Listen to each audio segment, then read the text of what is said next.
میرے والد گورکن تھے اور ہم قبرستان میں رہتے تھے۔ ہمارا گھر وہاں جنازگاہ کے عقبی طرف تھا۔ یہ 2 کمروں کا چھوٹا سا گھر تھا جس کا صحن والد نے قبرستان سے اینٹیں اکٹھی کر کے خود 4 دیواری کھڑی کر کے بنا لیا تھا۔ صحن کی دیوار سے ایک دروازہ قبرستان کی جانب کھلتا تھا۔ پہلے ہمارا دادا اس قبرستان کے گورکن تھے، پھر یہ کام ابا نے سنبھال لیا۔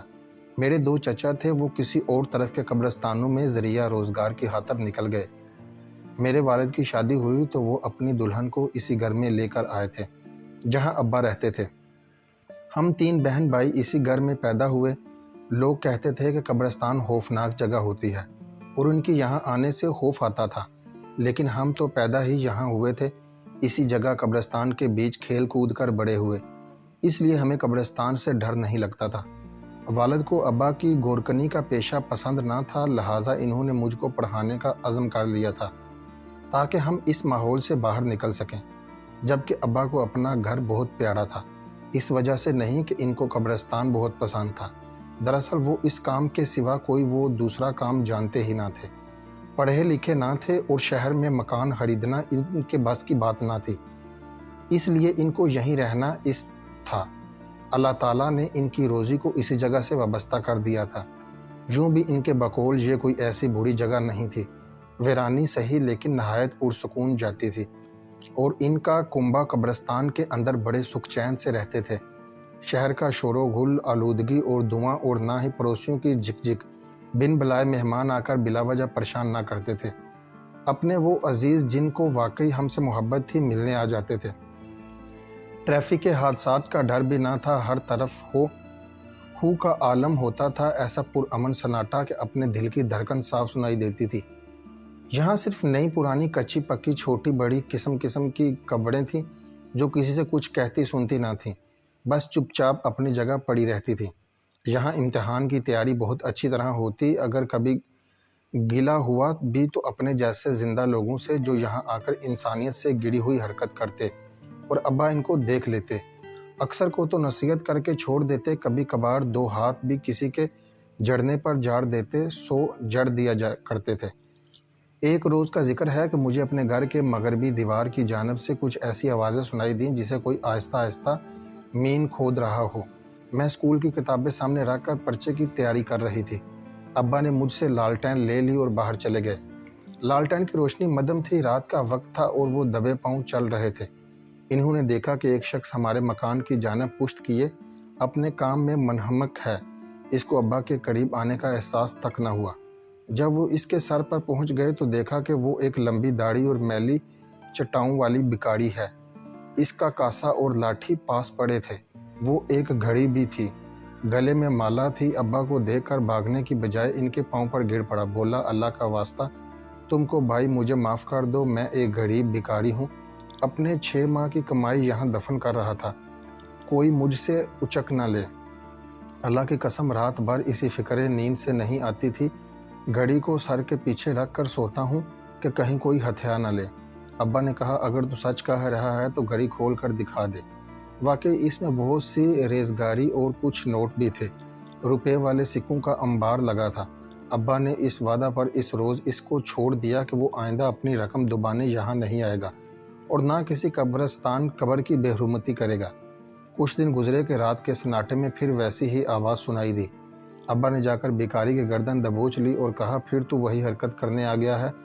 وہ کھکھیا کر بولا، سرکار میں قبر کی بے حرمتی نہیں کر رہا، اپنی دبائی ہوئی رقم نکال رہا ہوں۔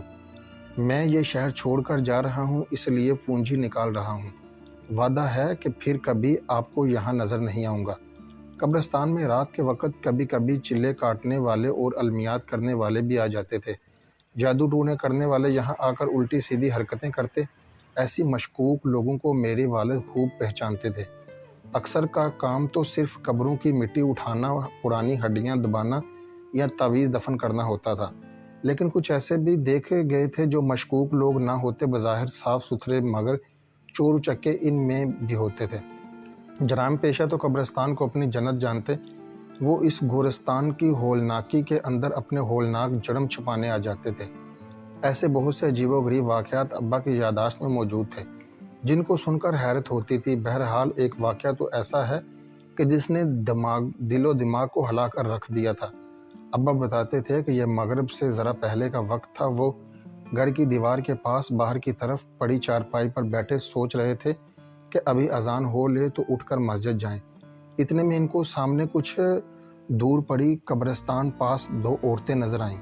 دونوں نے برقعے اوڑھ رکھے تھے جو تمبونا تھے۔ ایک عورت ایک تازہ قبر کے پاس بیٹھ گئی جہاں کچھ اینٹیں پڑی تھیں، اور دوسری ابا کو چارپائی پر بیٹھے دیکھ کر ان کی طرف چلی آئی۔ اس کے ہاتھ میں آدھ کلو میٹھے چنے ایک کاغذ کے اندر لپٹے ہوئے تھے۔ جس زمانے کا ذکر ہے تب کلو نہیں بلکہ سیر آدھ سیر کا وزن رائج تھا۔ عورت نے ابا سے کہا کہ آپ ان پر فاتحہ پڑھ دیں، میں نے ان کو مسجد کے دروازے پر بانٹنا ہے۔ ابا نے عورت جان کر احترام کیا، کہنے لگے تم یہاں رکو، میں درود فاتحہ مسجد کے امام صاحب سے پڑھوا کر لاتا ہوں، وہ مسجد میں ہی ہے۔ ابا چنے لے کر مسجد کے اندر چلے گئے اور وہ عورت وہاں چارپائی پر بیٹھ گئی۔ دراصل وہ ابا کو وہاں سے ہٹانا چاہتی تھی تاکہ دوسری عورت جو تازہ قبر کے پاس موجود تھی وہ اپنا کام کر لے۔ ابا نے یہ سوچ کر اس دوسری عورت کے بارے میں سوال نہ کیا کہ اپنے کسی عزیز کی قبر پر آئی ہوگی۔ تھوڑی دیر بعد وہ مسجد سے فاتحہ پڑھوا کر چنے لے آئی اور عورت کے ہاتھ میں کاغذ کا پڑا دیا۔ عورت نے مٹھی بھر کر ان میں سے چنے ابا کو دیے اور دوسری عورت سے بولی نماز ہو لے تو یہ باقی بھی تم بانٹ دینا۔ اس نے چنے ابا کے حوالے کر دیے اور چلتی بنی۔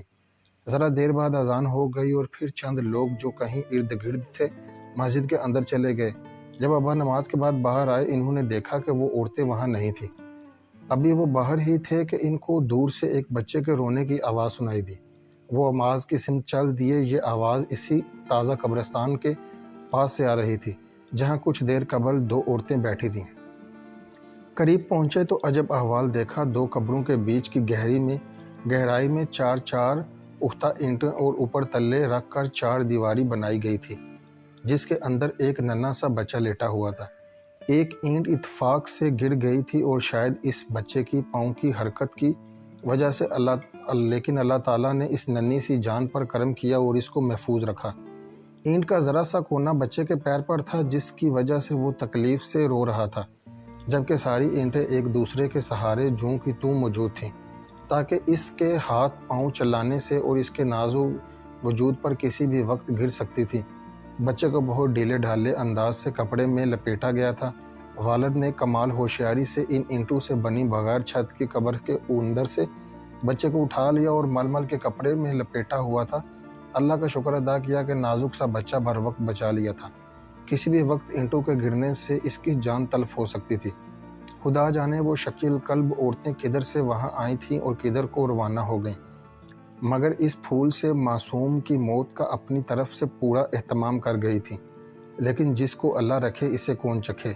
والد اسی وقت امام صاحب کو ساتھ لے کر قریبی تھانے چلے گئے، وہاں ساری تفصیل لکھوائی۔ اللہ تعالیٰ نے اسی وقت اس بچے کی پرورش کے اسباب بھی پیدا کر دیے۔ تھانے کا ایک کلرک جو بے اولاد تھا اس نے بچے کو گود لینے کی خواہش ظاہر کی، چونکہ وہ نیک اور اچھا انسان تھا، لہٰذا تھانے دار نے بچہ اس کے سپرد کر دیا۔ اس طرح سبھی کو اطمینان ہو گیا کہ یہ معصوم ٹھیک ہاتھوں میں چلا گیا ہے۔ جب بچہ 5 برس کا ہوا وہ شخص ابا سے ملنے آیا اور اس بچے کو بھی ساتھ لایا۔ وہ بے حد پیارا اور خوبصورت تھا۔ گود لینے والے کی بیوی اس کی بہت پیار سے پرورش کر رہی تھی۔ پھر وہ اسکول جانے لگا۔ وقت گزرتا رہا، اس بچے نے FSC کر لیا اور پھر اس کو پولیس کی نوکری بھی مل گئی۔ ابا کی زندگی میں آخری بار جب وہ ان سے ملنے آیا تو پولیس کی وردی پہنے تھا۔ اس نے جھک کر ابا کے پیر چھوئے اور کہا چچا جان، بابا جان ہمیشہ مجھ کو آپ کی عزت و تکریم کرنے کی تلقین کیا کرتے تھے۔ اگر میرے لائق کوئی کام ہو تو ضرور بتائیے گا، مجھے آپ ہر وقت حاضر پائیں گے۔ جب بھی یہ واقعہ یاد آتا ہے سوچتی ہوں نہ جانے وہ کون بد نصیب ماں اور بد کردار باپ ہوگا جس کو اس نعمت سے محرومی مقدر میں ملی اور دنیا کی لعنت کے ساتھ آخرت کے عذاب کے بھی وہ حقدار ہوئے۔ اللہ تعالیٰ سے دعا ہے کہ وہ اولاد صرف نیک لوگوں کو عطا کرے جو اس نعمت کی حفاظت کر سکیں اور شکریہ کے بطور اس نعمت پر سر بسجود رہیں۔ رے جامپور۔